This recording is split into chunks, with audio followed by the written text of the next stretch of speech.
एक बार महात्मा बुद्ध के एक शिष्य ने कहा, बुद्ध, मैं क्या करूं? मेरा मन कहीं लगता ही नहीं। मैं मन को साधना चाहता हूं, मन को शांत करना चाहता हूं, मन को एकांत करना चाहता हूं, लेकिन मेरा मन है कि वो कहीं लगता ही नहीं, कभी शांत होता ही नहीं, हमेशा भटकता रहता है।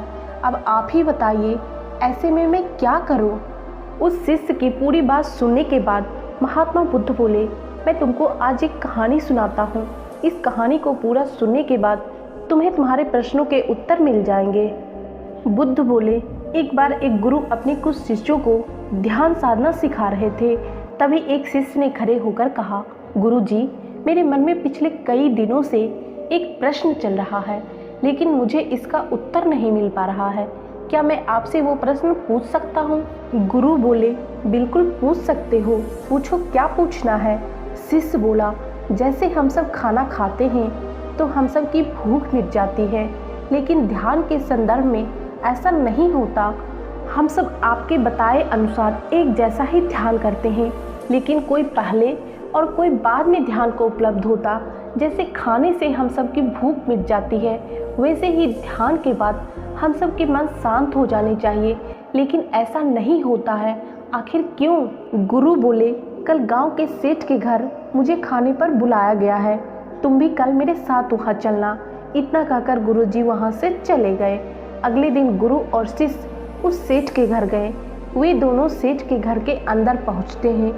उस सेठ की पत्नी ने भोजन पर बुलाया था। उन दोनों के साथ वह सेठ भी भोजन करने बैठ जाता है।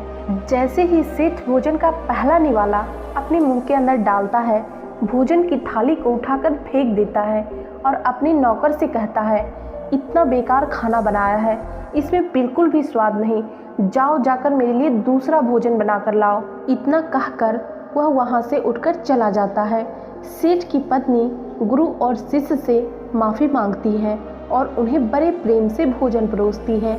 दोनों भोजन करते हैं, लेकिन गुरु अंत में 2 रोटियां अपने थाली में छोड़ देते हैं और उस सेठ की पत्नी से कहते हैं, क्या ये दोनों रोटियां आप मुझे एक कपड़े में बांधकर दे सकती हैं?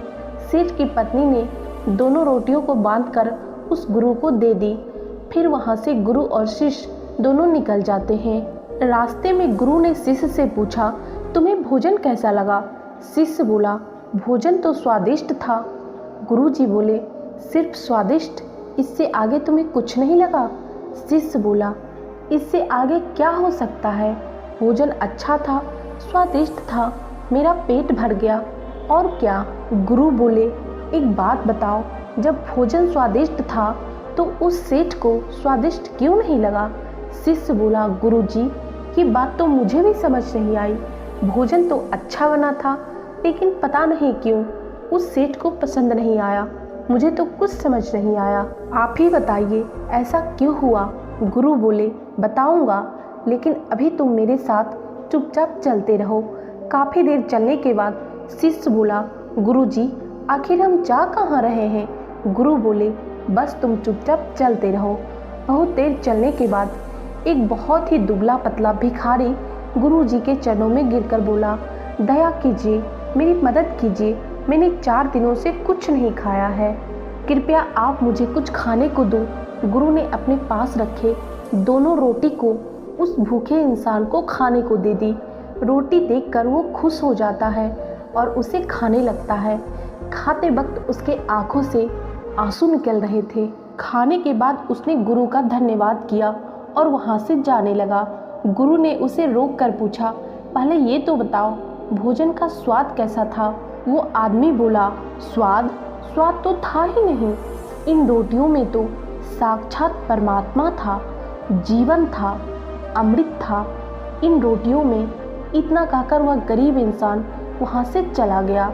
उसके जाते ही गुरु शिष्य से बोले, देखो, भोजन तो एक ही था, लेकिन सेठ को उस भोजन में स्वाद नहीं आता, तुम्हें स्वाद आता है, और इस आदमी को जीवन, परमात्मा, अमृत नजर आता है।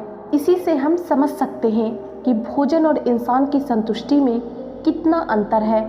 सेठ को इस भोजन से थोड़ी भी संतुष्टि नहीं मिलती है, तुम्हें थोड़ी मिलती है, और इस आदमी को अनंत संतुष्टि मिलती है।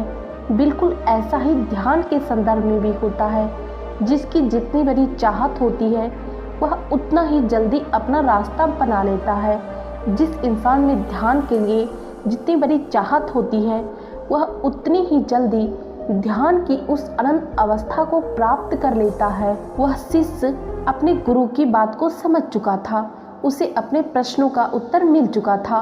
कहानी को समाप्त करते हुए महात्मा बुद्ध अपने उस शिष्य से कहते हैं कि गुरु के शिष्य को तो उत्तर मिल गया, लेकिन तुम्हें तुम्हारा उत्तर नहीं मिला है कि मन क्यों नहीं लगता। सबसे पहले तुम ये समझो, जो लग जाए वो मन ही नहीं, मन का तो काम ही है भटकना, एक जगह से दूसरे जगह पर भागते रहना। महात्मा बुद्ध आगे बोले, अब आप लोग सोच रहे होंगे, अगर मन का काम भागना ही है तो क्या हम जिंदगी भर भागते रहेंगे? क्या हम कभी भी रुकेंगे नहीं? अगर जीवन को ध्यान से देखा जाए तो जीवन ऐसा ही है, इंसान जन्म से लेकर मृत्यु तक भागता ही रहता है।